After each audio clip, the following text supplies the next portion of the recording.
잠들기 전에 듣는 한국 미제 사건, 신정동 연쇄살인 사건, 4부, 끝나지 않은 추적.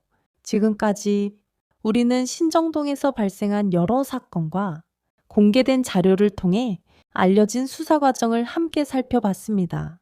수사가 시작된 지 시간이 흐르면서 경찰은 새로운 단서를 찾기 위해 다양한 방법을 시도했습니다. 현장을 다시 조사했고 피해자들의 이동 경로를 처음부터 다시 확인했습니다.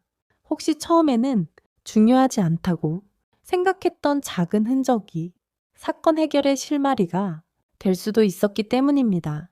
네레임 수사팀은 사건이 발생한 장소를 지도 위에 하나씩 표시했습니다.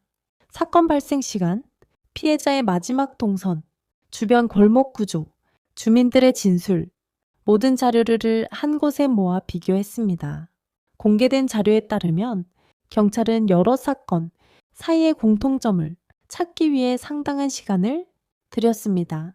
하지만 공통점이 있다고 해서 곧바로 같은 범인이라고 단정할 수는 없었습니다.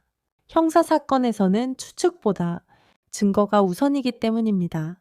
네레임 경찰은 당시 확보한 CCTV 영상을 반복해서 분석했습니다. 그러나 당시 CCTV는 지금처럼 많지 않았고 화질도 선명하지 않았습니다. 사람의 얼굴이나 차량 번호를 정확하게 확인하기 어려운 경우가 많았습니다. 이 때문에 결정적인 장면을 확보하는 데 한계가 있었습니다. 네레임 제보는 계속 이어졌습니다. 늦은 밤 골목에서 수상한 사람을 봤다는 이야기, 낯선 차량이 서 있었다는 이야기, 평소와 다른 소리가 들렸다는 이야기. 하지만 모든 제보가 사건과 관련된 것은 아니었습니다.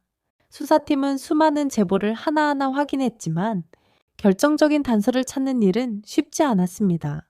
네레임 시간이 흐르면서 사건은 점점 장기화되었습니다.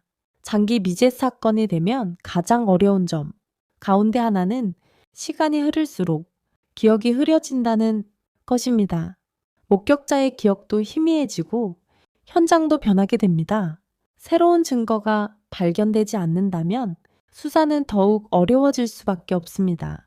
네레임 공개된 보도에 따르면 경찰은 이후에도 사건을 완전히 끝난 것으로 보지 않고 관련 자료를 계속 보관하며 검토했습니다.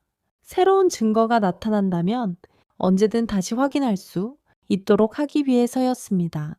현대의 과학 수사는 과거보다 크게 발전했습니다.